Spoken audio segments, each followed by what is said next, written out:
वृंदारण्यम स्वदलवनम प्राविशति। जो वृंदावन की भूमि में अपने चरणों से रमण करे,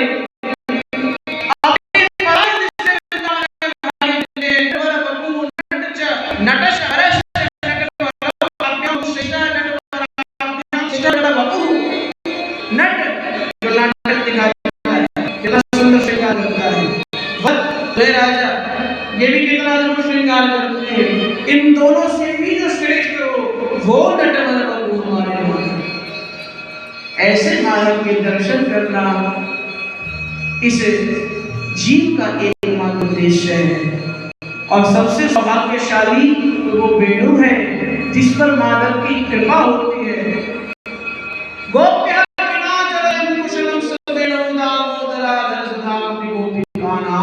घूमते स्वयं वशिष्ठ रसम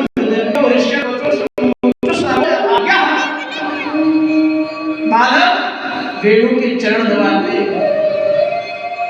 वेणु के छिद्रों को अपने कोमल कोमल हाथों से दबाते और अपने अलराम का तकिया देकर अलराम का पान करते। सौभाग्यशाली है वेणु जिन्हें समस्त संसार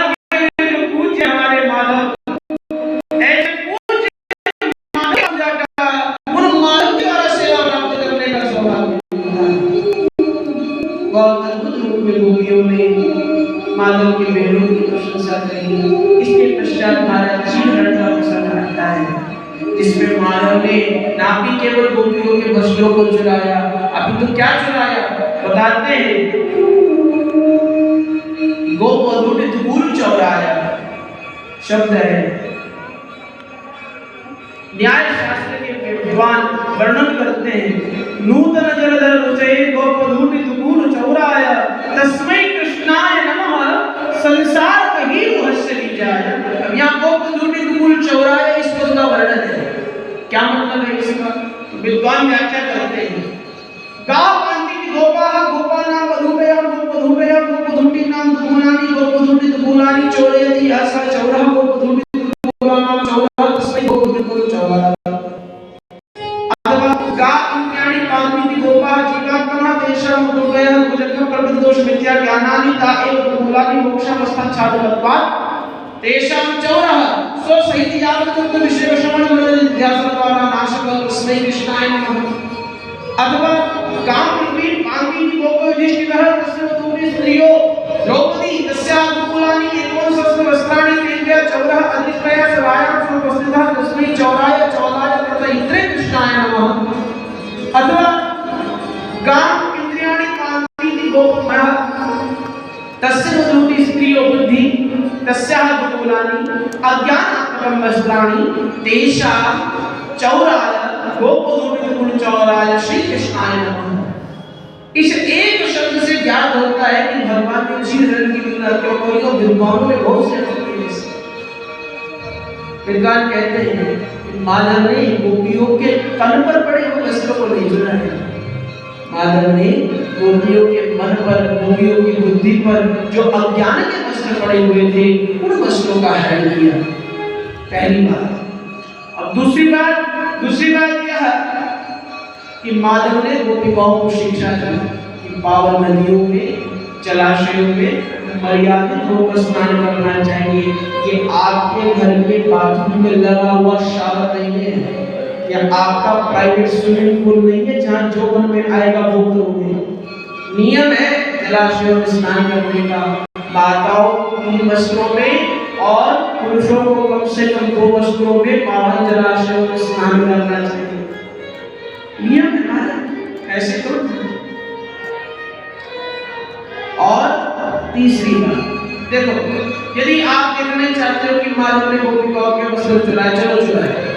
माधव की अवस्था देखो कितने वर्ष की है? 7 वर्ष, 7 साल के बालक है और गोपिकाओं के इन्होंने वस्त्र चुराए। आप अपने घर के स्नानागार में स्नान कर रहे हो और आपका 7 वर्ष का पोता या बेटा आए, आपके वस्त्र को चुरा ले और आपको दिखाकर चिढ़ाने लगे तो आपको क्रोध आएगा या उस पर प्रेम आएगा? आपको तो हंसी आएगी कि कितना बदमाश हो गया, कितना शैतानी कर रहे हो। तो कन्हैया की अवस्था भी यही है। इस अवस्था के अनुसार इस लीला के दर्शन करोगे तो मन में कुतर्क कभी उत्पन्न नहीं होगी। बोलो हरे श्याम। अब एक बार की बात है, कन्हैया प्रातः काल उठे, क्यों? इन्हें पकवानों की सुगंध आ रही। मैया से जाकर पूछा, मैया इतने पकवान काहे बन रहे हैं? मैया कहते कन्हैया आज जय जय होगी। मैया जय जय क्या होती? देख कन्हैया मुझे बहुत काम है, तेरे बाबा को खाली बैठे जाओ मुझसे पूछ। माताओं को तो सुबह खाली मिलते हैं। बोलो राधे श्याम। गुरुदेव पास में कहते हैं बेटा अगर पिता बैठेंगे खाली तो माता नहीं परोस पाएंगी थाली। क्यों हमारे? तो कन्हैया गए बाबा के पास, पूछा बाबा ये जय जय क्या होती है? तो हमारे नंद बाबा कहते हैं परजन्यो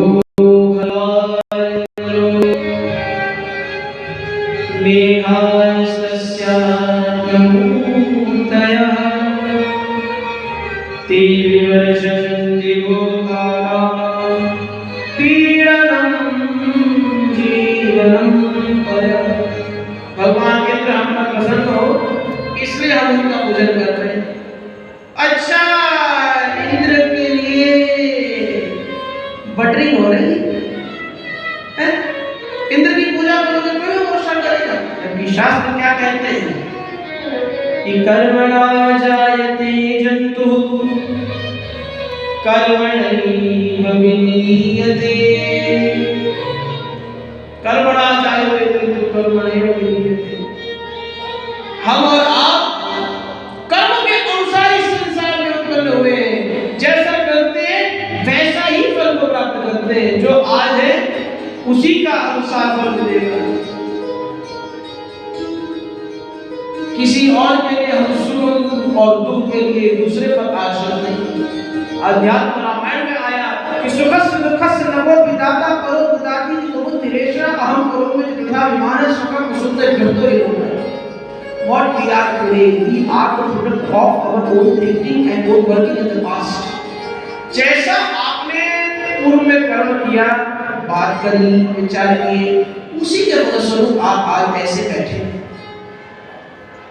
विष्णु शर्मा जी महाराज कहते हैं कि अस्मात् चेन चेता चेता चेत यावत् चेत कर्मा शुभात् कर्मा तस्मात् चेन चेता चेता चेत यावत् चेत विषाद विषाद उपैति।